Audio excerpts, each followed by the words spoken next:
तो नया साल 2026 अपनी दस्तक दे चुका है और इसके साथ ही देश की अर्थव्यवस्था और आम आदमी की जेब से जुड़े कई महत्वपूर्ण नियमों में बड़े बदलाव लागू हो गए हैं।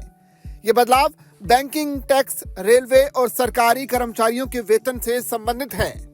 इन नियमों का सीधा असर आपकी वित्तीय योजना पर पड़ेगा।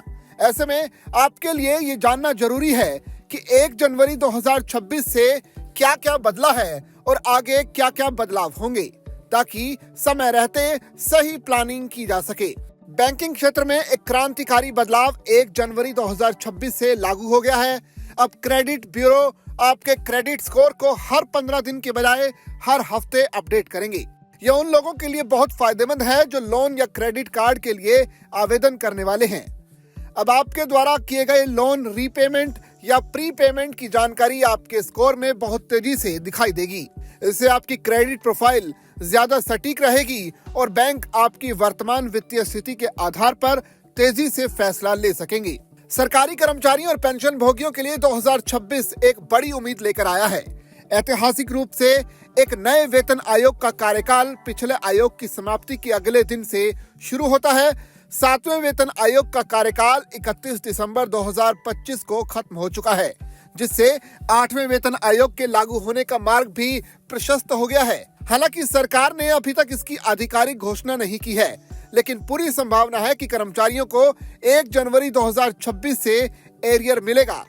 वित्तीय सुरक्षा और पारदर्शिता को बढ़ावा देने के लिए सरकार ने पैन कार्ड को आधार से लिंक करना अनिवार्य कर दिया था। यदि आपने अभी तक ये प्रक्रिया पूरी नहीं की है तो आज से आपका पैन कार्ड इनऑपरेटिव यानी निष्क्रिय हो सकता है। पैन के निष्क्रिय होने का मतलब है कि आप न केवल बैंकिंग लेन देन में परेशानी आ सकती है, बल्कि डीमैट खाता खोलने और प्रॉपर्टी खरीदने में भी अड़चन पैदा हो सकती है। टैक्स पेयर्स के लिए एक महत्वपूर्ण समय सीमा समाप्त हो गई है।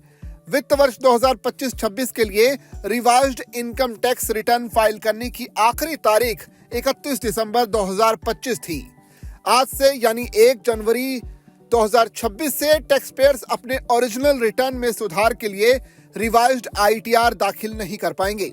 यदि आपके रिटर्न में कोई गलती रह गई है तो अब आपको अपडेटेड रिटर्न यानी आईटीआर यू का सहारा लेना होगा। ध्यान रहे कि आईटीआर यू फाइल करने पर आपको कुछ अतिरिक्त पेनल्टी या कर का भुगतान भी करना पड़ सकता है, जो रिवाइज्ड रिटर्न के मामले में नहीं होता।